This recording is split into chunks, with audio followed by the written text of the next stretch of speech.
السلام علیکم ورحمۃ اللہ وبرکاتہ۔ سوال پڑھتے ہیں۔ اگلا سوال آیا ہے، نام ہے فیاض اور ڈربی یو کے سے سوال آیا۔ یہ پوچھ رہے ہیں کہ ریسائٹنگ فاتحہ، اخلاص، یاسین آن دا ڈیڈ۔ اچھا یہ پوچھ رہے ہیں کہ مرنے والے کے اوپر سورۃ فاتحہ یا سورۃ اخلاص، یاسین جو پڑھتے ہیں قبرستان میں، کیا یہ جائز ہے؟ دیکھیں، میں نے ابھی پچھلے لیکچر میں میں نے کسی کے سوال کا جواب دیا تھا کہ دیکھیں آپ کچھ بھی عمل کر سکتے ہیں، اگر وہ قرآن اور حدیث سے اگر یہ چیز ثابت ہے تو آپ کر سکتے ہیں۔ جیسے میں نے اپنی پچھلی کسی سوال میں یہ جواب دیا تھا، جیسے کہ انسان کی اگر وفات ہو جاتی ہے تو صرف 3 عمل ایسے ہیں جو زندہ رہتے ہیں۔ جیسے یہ ہے کہ اگر کوئی سمجھے کہ کسی غریب آدمی کے لیے کچھ بنا کے چلا جاتا ہے، جیسے فار ایگزامپل ٹیوب ویل ہو گیا، یا کوئی فیکٹری ہو گئی، یا کسی غریب لوگوں کے لیے ورک شاپ بنا کے چلے گئے جہاں پہ غریب لوگ کام کر سکتے ہیں تو ان کا ایک رزق چلتا رہتا ہے۔ اس کے علاوہ یہ ہے کہ اگر کوئی آدمی اپنی تعلیمات چھوڑ کے جائے اور لوگ اس کی تعلیمات سے فائدہ اٹھائیں، یہ اس کے لیے ایک صدقہ جاریہ ہوگی۔ اچھا، اور تیسرا یہ ہے کہ اگر کسی کی نیک اولاد ہو، اپنے ماں باپ کے لیے دعا کریں۔ اچھا، اگر یہ تینوں عمل کوئی کر کے نہیں جاتا تو پھر کیا کریں گے کسی کو ثواب پہنچانے کے لیے؟ پھر یہ کر سکتے ہیں کہ اگر کوئی نیک اولاد ہے تو اپنے والد کے نام پہ یا والدہ کے نام پہ کسی اسلامک سینٹر میں یا مدرسہ میں یا کسی ایسی جگہ پہ انویسٹمنٹ کر سکتے ہیں، اور اس نیت سے کہ ایک مرنے والے کو اس کا صدقہ جاریہ پہنچتا رہے۔ اچھا، اس کے علاوہ یہ ہے کہ اگر اس کی اولاد یہ کام نہ کرے تو اگر اس کی اولاد ہے ہی نہیں تو سمجھے کہ اس کا کوئی جاننے والا ہے یا اس کا کوئی دوست باپ ہے یا کوئی بھی ہے، تو وہ جو ہے ایک مرنے والے کو ثواب پہنچانے کے نیت سے کہیں پہ انویسٹمنٹ کر سکتا ہے۔ آپ سمجھیں کہ کسی گاؤں میں جا کے وہ کسی کو ٹیوب ویل لگوا دیا، یا ایک سمجھو کہ ایک اسکول بنا دیا، اور اس نیت سے کسی تیسرے آدمی نے یہ کام کیا ہے کہ جو اس کا کوئی دوست تھا جو گزر چکا ہے، وہ چاہتا ہے کہ اس کا ثواب اس تک پہنچایا جائے۔ لیکن اس میں جو سب سے بہتر جو اچھی چیز ہے وہ یہ ہے کہ ایک مسلمان جب بھی کوئی کام کرے اس کا ایک اللہ تعالیٰ سے دعا کرے کہ اس کا جو ریوارڈ ہے، جتنے مسلمان گزر چکے ہیں، اللہ تعالیٰ ان کو ان سب کا ایک سمجھے کہ ڈیوائڈ کر کے سب کو اس کا اجر پہنچائے۔ اس میں کیا ہوگا کہ جتنے مسلمان ہیں، اور اگر کسی کا کوئی آپ سمجھے کہ کسی کا صدقہ جاریہ نہیں ہے لیکن ایک مسلمان ہے، ایک مسلمان پر فرض ہے کہ ہم دوسرے مسلمانوں کے لیے دعا کریں، تو جب بھی کہ میں چاہتا ہوں کہ اگر کوئی مسلمان یہ کام کرے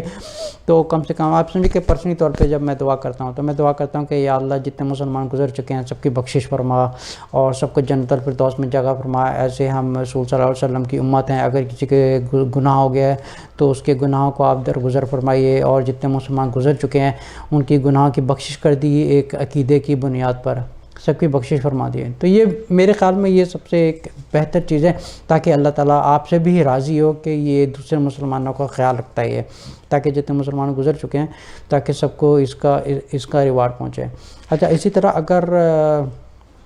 اگر کوئی اپنی دنیا میں تعلیمات نہیں چھوڑ کے گیا تو ہم یہ کر سکتے ہیں کہ ہم آپ سمجھیں کہ ہم کسی کو جانتے نہیں ہیں، یا کوئی ہمارا دوست ہے یا کوئی دور کا جاننے والا ہے یا وہ گزر چکا ہے، تو اس میں یہ کر سکتے ہیں کہ اس کے نام کے اوپر کسی مدرسہ میں دے سکتے ہیں، یا سمجھے کہ جہاں پہ قرآن پڑھایا جاتا ہے اس اسکول میں دے سکتے ہیں، اور اس نیت سے دے سکتے ہیں کہ جو یہ فلانا شخص ہے یہ فوت ہو چکا ہے اور اس کا کچھ صدقہ جاریہ نہیں ہے، تاکہ یہ جو آپ انویسٹمنٹ کر رہے ہیں کہ یا اللہ تو اس کا جو ریوارڈ ہے اس تک بھی پہنچا۔ اچھا، اسی طرح اگر کسی کی نیک اولاد، اگر کوئی اولاد ہی کسی کی نہیں ہے تو ہم کم سے کم اگر یہ جو نیک یا اولاد نہیں کسی کی ہے، کم سے کم یہ نہیں کر سکتے، لیکن ہم کم سے کم اتنا کر سکتے ہیں کہ جو گزر چکا ہے اس کے نام کا ہم کہیں پہ صدقہ کر دیں، یا اس کے نام کا ہم کہیں پہ کسی قرآن اسکول میں دے سکتے ہیں، یا مدرسہ میں دے سکتے ہیں، یا کسی یونیورسٹی میں دے سکتے ہیں۔ تو ہم بہت سے ایسے کام کر سکتے ہیں جیسے مرنے والے کو اس کا ریوارڈ پہنچتا رہے، ٹھیک ہے۔ اس کے علاوہ یہ جو سوال انہوں نے بھیجا ہے فیاض صاحب نے ڈربی انگلینڈ سے، یہ پوچھ رہے ہیں کہ جو سورۃ فاتحہ پڑھتے ہیں اتنی دفعہ پڑھنا ہے، اور سورۃ اخلاص اتنی دفعہ پڑھنی ہے، اور سورہ یاسین۔ موسٹلی لوگ دیکھا گیا ہے کہ قبرستان جا کے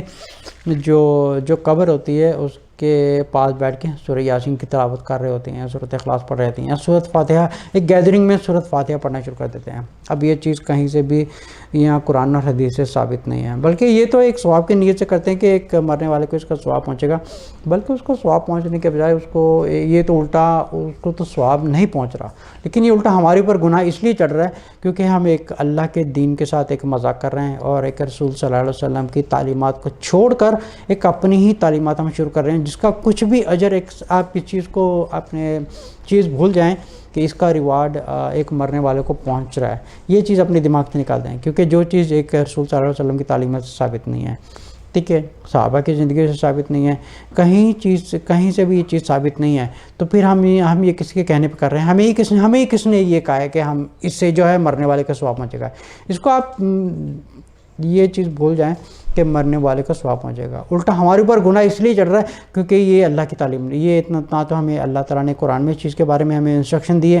نہ تو ہمیں رسول صلی اللہ علیہ وسلم کے کسی تعلیمات سے یہ چیز ثابت کی ہے، لیکن یہ چیز ضرور ثابت ہے رسول صلی اللہ علیہ وسلم کی تعلیمات سے کہ انسان کے مرنے کے بعد جو ان کا جو اعمال ہیں وہ ٹوٹلی کٹ آف ہو جاتے ہیں ایکسیپٹ فار دا 3 تھنگ، یہ 3 چیزیں ہیں جو زندہ رہتی ہیں۔ تو یہ جو لوگ عمل کرتے ہیں جیسے قرآن خوانی کروانا یا اتنی دفعہ کچھ یا 40واں کروانا یا ڈیتھ اینیورسری کرتے ہیں ہر سال میں، انہوں نے ہر سال میں لوگوں کو بلاتے ہیں یہ کرنے کے لیے، یہ جو ساری سب چیزیں بدعت میں آتی ہیں۔ السلام علیکم ورحمۃ اللہ۔